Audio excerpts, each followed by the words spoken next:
السلام علیکم دوستوں، میں ہوں آپ کا یوٹیوبر معیز ناصر اور آپ دیکھ رہے ہیں لیٹس پلے ریویوز۔ تو دوستوں کیسے ہیں آپ لوگ؟ آج میں آپ کے لیے لایا ہوں ایک ایسی ویڈیو جو موجودہ حکومت کے اس کارنامے پر مشتمل ہے جس نے ہر پاکستانی کے دل میں شدید غم و غصہ پیدا کر دیا ہے۔ ارے ایک منٹ، یہاں میری مراد سچے پاکستانیوں سے ہے، نہ کہ میری مراد 2 نمبر لنڈے کے لبرل سے ہے۔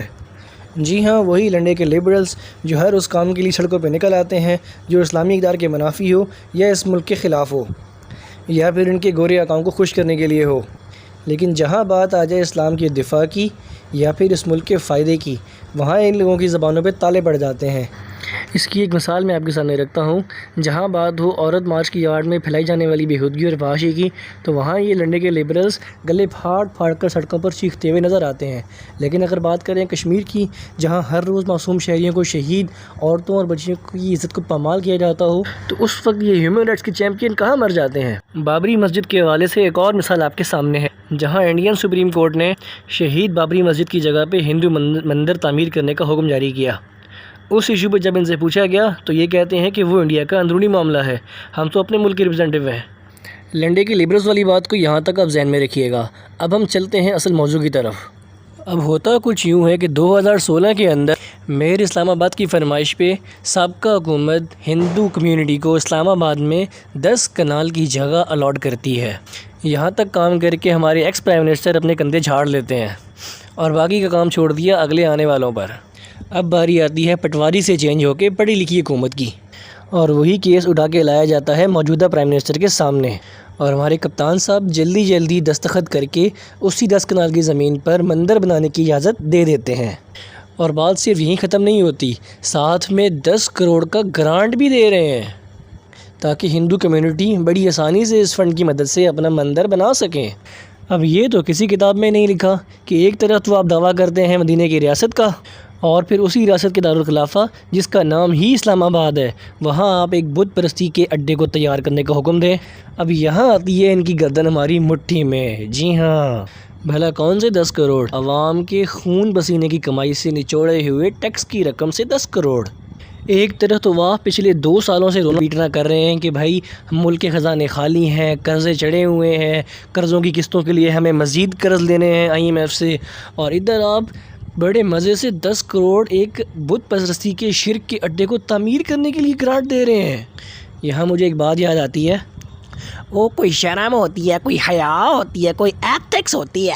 اب جب یہ فیصلہ آ گیا تو ظاہر سی بات ہے اس پہ شور تو اٹھنا ہی تھا۔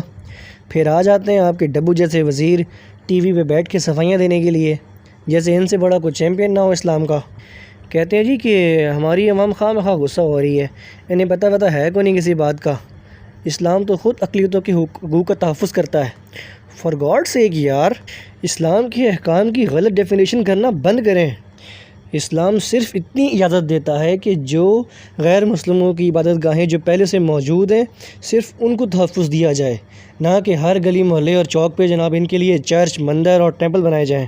قرآن پاک میں اللہ پاک ارشاد فرماتا ہے کہ حق آ گیا، باطل مٹ گیا، بے شک باطل مٹنے ہی والا تھا۔ میں چیلنج کرتا ہوں کہ آؤ اب کرو اس کی ڈیفینیشن اس آیت کی۔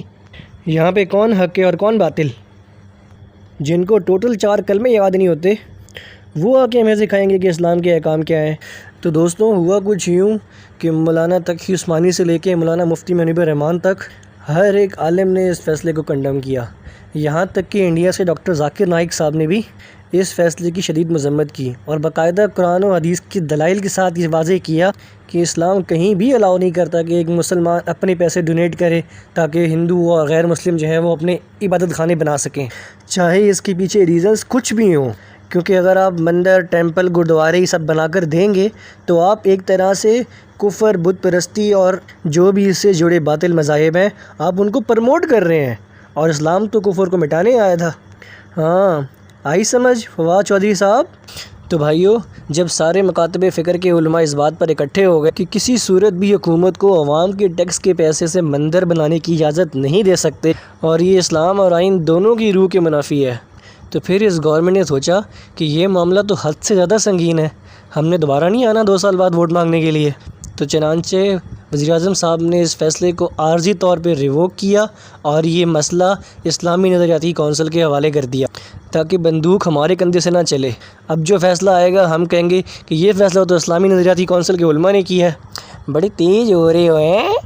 اب ہم آتے ہیں واپس 2 نمبر لنڈے کے لیبرلز کی طرف، جنہیں ہم نے ویڈیو کے شروع میں چھوڑا تھا۔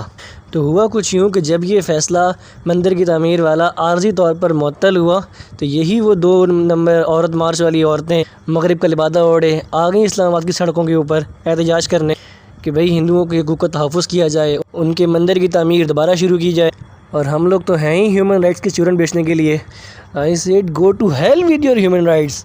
کہاں تھے اس وقت یہ لوگ جب ممبئی میں 150 لوگوں کو روڈ پہ گھسیٹ کے شہید کیا گیا صرف اس لیے کہ وہ مسلمان تھے؟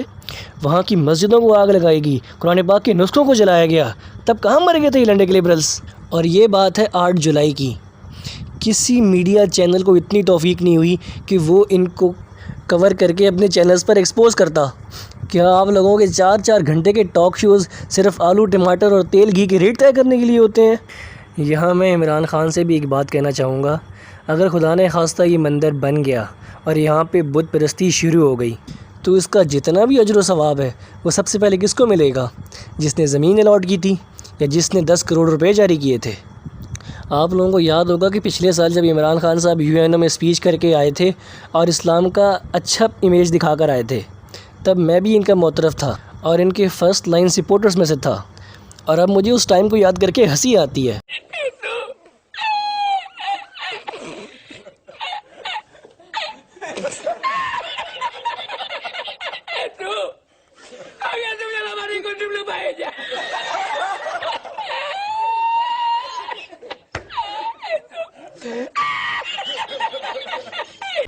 اس وقت عوام ان کو کہہ رہی تھی کہ یہی وہ لیڈر ہے جو آگے چل کے مسلم ورلڈ کو لیڈ کرے گا۔ میں بتاؤں کون لوگ تھے جنہوں نے اسلام کو صحیح ریپرزینٹ کیا اور لیڈ کیا؟ وہ تھے محمود غزنوی جیسے لوگ، جنہوں نے جب سبنات کا مندر فتح کیا تو اس وقت جتنے بھی مہاراجے اور راجے تھے نا، ان سب نے اپنا سارا زیور سونا خزانہ لا کے ان کے قدموں میں رکھ دیا اور صرف ایک عرض کی کہ ہمارا یہ بت نہ گرانا، باقی یہ سب کچھ تمہارے والے۔ تو اس وقت ان کے کیا الفاظ تھے؟ انہوں نے کہا تھا کہ میرے نزدیک بت فروش ہونے سے بت شکن ہونا افضل ہے۔ یہ وہ لوگ تھے جو اسلام کو صحیح لیڈ کر رہے تھے، اور اللہ پاک نے آج تک ان کا نام زندہ رکھا ہوا ہے۔ ویڈیو کے آخر میں آپ لوگوں سے کہوں گا کہ اب یہ آپ لوگوں کا فرض ہے کہ اس ویڈیو کو جہاں تک ہو سکے شیئر کریں۔ یہ آپ نے میرے کہنے پر نہیں بلکہ اپنی ضمیر کی آواز پہ کرنا ہے۔ اللہ پاک میری اس کوشش کو قبول فرمائے اور مجھے اس کا اجر عطا فرمائے۔ تو ملتے ہیں دوستوں نیکسٹ ویڈیو میں، تب تک کے لیے اللہ حافظ۔